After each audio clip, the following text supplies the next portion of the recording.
ఎందుకో తెలియదు కానీ నా మనసులో ఒక ఆశ చిగురించింది. నువ్వు ఇలా చేస్తావు నేను అస్సలు అనుకోలేదు రేఖ. బహుశా నీ మెంటాలిటీ అది కాదేమో. నేను నీ గురించి ఎక్కువగా ఆలోచించుకుంటున్నానేమో.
వావ్ రాఘవ్, ఈ మ్యాంగో చాలా టేస్టీగా ఉంది.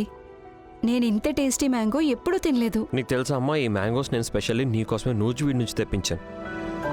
కానీ నాకు చాలా సంతోషంగా ఉంది నీకు ఈ మ్యాంగోస్ నచ్చినందుకు. రేఖ, అరే రేఖ కూడా వచ్చింది. తనకి మ్యాంగోస్ టేస్ట్ చూపించు. పూర్ణిమా, ఈ మ్యాంగోస్ ప్లీజ్ మీరు రేఖకి ఇచ్చేయండి. వదిలేండి, నాకు ఆకలిగా లేదు. అలా ఎలా?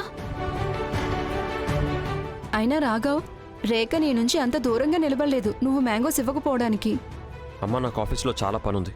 నా దగ్గర అంత టైం లేదు జనాలకి సేవ చేయడానికి.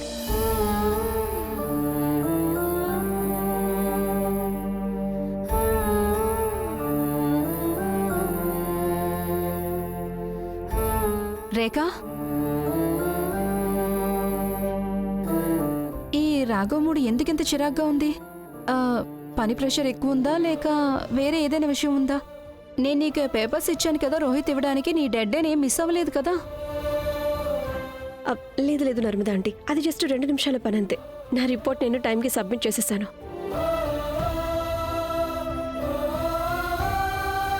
ఏంటి, నువ్వు అమ్మిచ్చిన పేపర్స్ని ఇవ్వడానికి రోహిత్ దగ్గరికి వెళ్ళావా? తను చాలా బిజీగా ఉంది. నేనే తనతో ఆ పేపర్స్ ఇవ్వమని చెప్పాను, ఎందుకంటే అవి చాలా ఇంపార్టెంట్ పేపర్స్. అయితే నువ్వేమనుకున్నావు? రేఖ తన పని మానుకుని తన ఫ్రెండ్ని కలవడానికి వెళ్ళిందనుకున్నావా? రేఖ అలాంటి అమ్మాయి కానే కాదు. తన గురించి చిన్నప్పటి నుంచి తెలుసు. కాలేజ్లో కూడా లెక్చర్ తర్వాత తన ఫ్రెండ్ క్యాంటీన్కి వెళ్ళేవారు, కానీ తను నోట్స్ కంప్లీట్ చేసుకునేది. తను అప్పటి నుంచి ఇంతే కష్టపడుతుంది అండ్ ఫోకస్డ్ కూడా. మీకు ఇంకా గుర్తున్నాయి అవన్నీ? నేను అప్పుడప్పుడు నా కాలేజ్ లైఫ్ అంతా మిస్ అవుతుంటాను. లైఫ్ చాలా ఈజీగా ఉండేది. జనం సింపుల్గా ఉండేవాళ్ళు. అర్థమయ్యేలా చెప్పటం, అర్థం చేసుకోవడం కష్టంగా ఉండేది కాదు.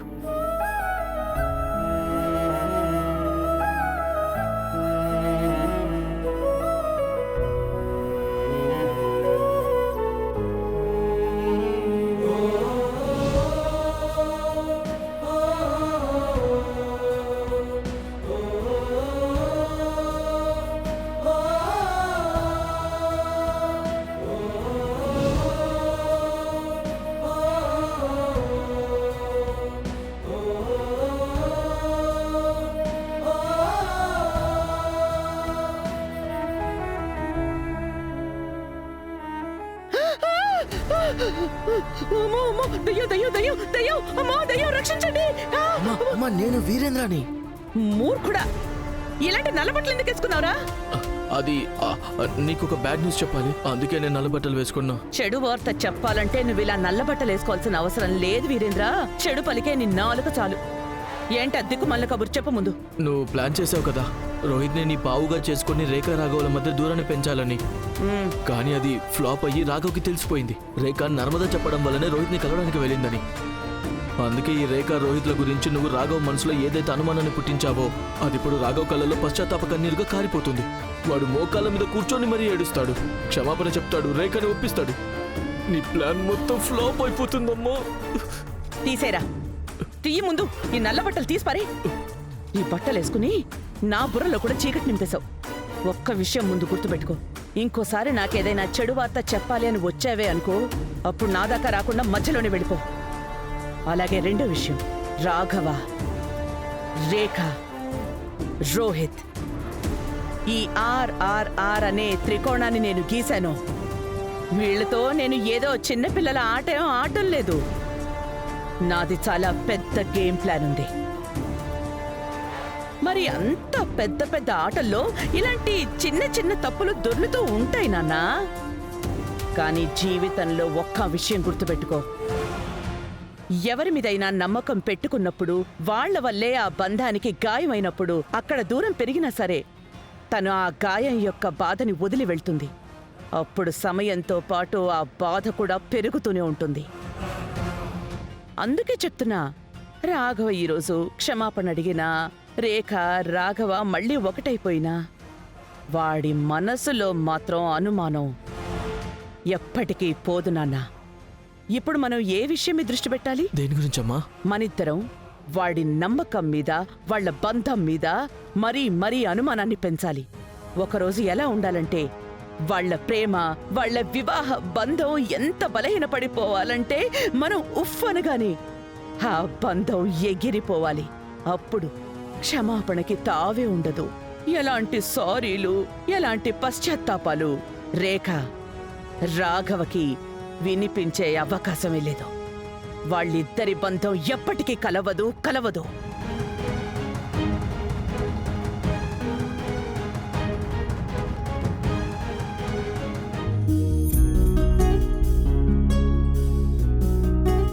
ఈ చున్నీ ఈ డ్రెస్కి మ్యాచ్ అవ్వట్లేదు.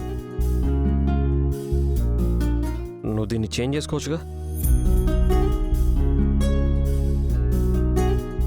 నా సొంత ఇల్లు కట్టుకున్నప్పుడు మీ దగ్గర సలహా తీసుకుంటాను. మీ ఫ్యాషన్ అడ్వైజులు నాకేం అక్కర్లేదు. కానీ నువ్వు నీ కోసం సొంత ఇల్లు కట్టుకోవడం ఎందుకు? ఐ మీన్, ఇక్కడ ఇంత పెద్ద ఇల్లు నీ కోసం సరిపోవట్లేదా? ఇక్కడ ఏ లోటు లేదు, కానీ అప్పుడప్పుడు ఇక్కడ ఊపిరాడదు.